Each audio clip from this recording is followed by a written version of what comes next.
I would tell some introduction for Mrs.Jamie McBride. She is beginning her 21st session in education. She has had her privilege of teaching students in grade 1 through 6 and currently supports classroom teachers who serve students from preschool through high school. Jamie has taught education courses at community college and university level and is currently the Assistant Director of Dual Language Immersion for Chandler Unified School District, where she oversees the World Language Program, the Dual Language Immersion School sites, and preschool programming for the youngest students. Jamie also develops and delivers professional development for CUSD and currently planning a course for district faculty entitled Creating a Trauma-Sensitive Classroom. She believes that all children are capable of success, no exceptions. Thank you so much. Hello, everyone. How are you? Good, how are you? So, I'm well, thank you. Thank you for being here today. I am probably the only one in the room, maybe, with the exception of a couple that do not speak Marathi. And I'm sad to say that is true. But I'd love to share with you a little bit about how language has been interwoven into my life and why I'm doing what I'm doing right now. First of all, are there any families in the room who happen to have children that attend the Chandler Unified School District? Anybody? Oh, that makes me really happy. Thank you. So we say often in my district that we are a district of choice. You as parents and of course grandparents have choices about where to educate your child. And right now, I think more than any other time in public education especially, you get to decide where you want to be. We are, and I speak for everyone in our school district, but especially for our superintendent, we are so appreciative that you choose Chandler. And so thank you for doing so and putting your trust in us as educators. We're very thankful for you. And without you as parents supporting us, we would not have a job. We wouldn't be able to do what we do. So my background in language is interesting in the sense that in the late 1800s, my family immigrated from Italy. And even though I'm a mix now of many different cultures, it is that culture that I most identify with. My great-grandmother, Mary Luisa Bedrero, was the first child born in the United States. And she was raised in a small farming community in Utah. Sadly, the language began to be lost at that very early stage. Because as you can imagine, it was a small community and English was the spoken and preferred language. And so very quickly, this little child started to lose what was a beautiful language. It's been my goal, and I'm now 56 years old, to get to Italy soon. I need to hurry, don't I? Because I would love to walk the streets and see the land of that great-grandmother. My last name is now McBride, but it used to be Shidawara. I was married to a Japanese-American man, and so my children are Japanese-American. And so here is our story of an Italian woman. I consider myself an Italian woman, a Japanese man. We have 3 beautiful children who are now grown adults. I have a 32-year-old son who is a hardworking firefighter for the city of Mesa. And he's a dad now to 2 beautiful children. I'm Nana. I get to be the privileged Nana to these beautiful children who are just now beginning their journey in public education. So everything I do now, I think about through the filter of being a grandmother. And I think, what would I want a classroom to look like if my children were walking into it, my grandchildren, excuse me.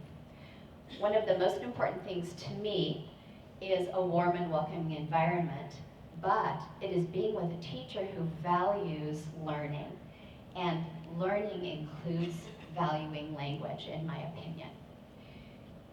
When I walk into classrooms, the first thing that I say to students, because I ask the question, tell me about languages that you speak, And then I tell them that they really are my heroes.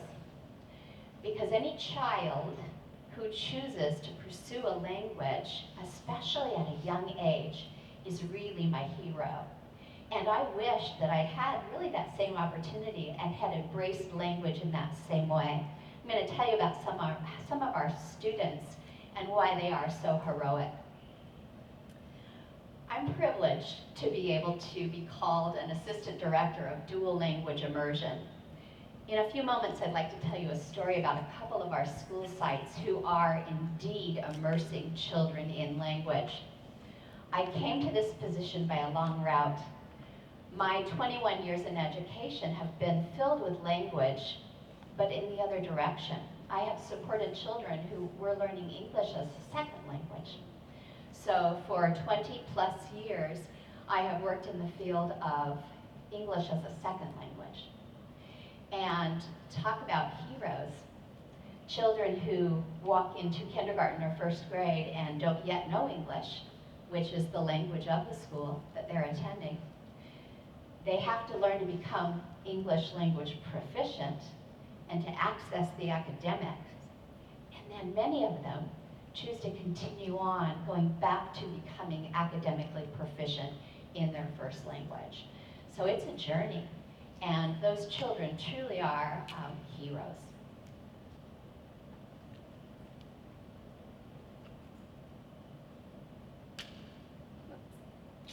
That's not good. Other direction. Let's see. Up or No, down. Down there. Yeah. beautiful, thank you. So I'd like to share with you about 2 elementary schools that we have in the Chandler Unified School District. Several years ago, 6, 7 actually, we began our research on what parents might be looking for that was a little bit different than a traditional public education classroom. And our parents said to us, we want our children to learn language, but not just exposure to language. We don't want them to just be bilingual. We're actually interested in our children being biliterate. And there's a big difference, a big difference.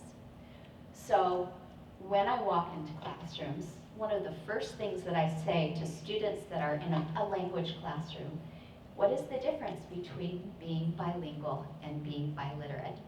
And guess what? They always have the answer. It takes a few minutes. But we determined that there are differences. Someone who is bilingual can certainly speak another language and probably understand, right? But being biliterate means that you can also read and write and listen and speak, and the most important thing is think, right? You can think in another language. What a gift. And many of you in this room can do just that, and so you are my heroes as well. So 7 years ago, our district did some research and realized that our parents were asking for immersion. 2 languages specifically we landed on, and those were Spanish and Mandarin Chinese. So 6 years ago, we began a program at Tarwater Elementary School, which is not too far from here. Kindergartners, 5-year-olds, begin kindergarten. Half of their day they spent in English, learning to read and write and speak and think and do math and learn social studies. The other half of the day, they did the same thing in Mandarin Chinese. So imagine a 5-year-old who begins kindergarten and doesn't know that not everybody has a school experience just like theirs. Their minds were open. This is when children learn the best. And so I had the privilege of stepping in as a support to their teacher, as a support to their principal. And I thought, this is my chance to learn Chinese. I can learn Chinese with kindergartners. But guess what happened? Very, very soon they surpassed my abilities. Very soon. Because as you can imagine, they were immersed in the language. They were going about their day doing everyday academic tasks, but in 2 languages. I was just visiting infrequently. And very quickly, those kindergartners turned into first graders, second graders, third graders, fourth graders, and now fifth graders who are reaching high levels of language proficiency. We began assessing students in this program at about third grade. We needed to make sure we were doing the right thing and that we were hitting those targets that we intended to and promised parents that we would. I'm proud to tell you that we have a few of those students who just began fifth grade who are speaking at intermediate high and advanced low levels in Mandarin Chinese. These were students who 6 years ago, these are not heritage students, walked into a kindergarten classroom knowing no Mandarin Chinese. I'm really proud of these children. We have one little girl who said to her mother last year as a fourth grader, "Mom, I don't want birthday presents anymore. I want money for my birthday." And her mother said, "Why money?" And she said, "I must travel and I need to start saving money. There are places that I need to go and languages that I need to learn." And her mother said, "Well, I imagine you'd like to go to China. That's where they speak Mandarin."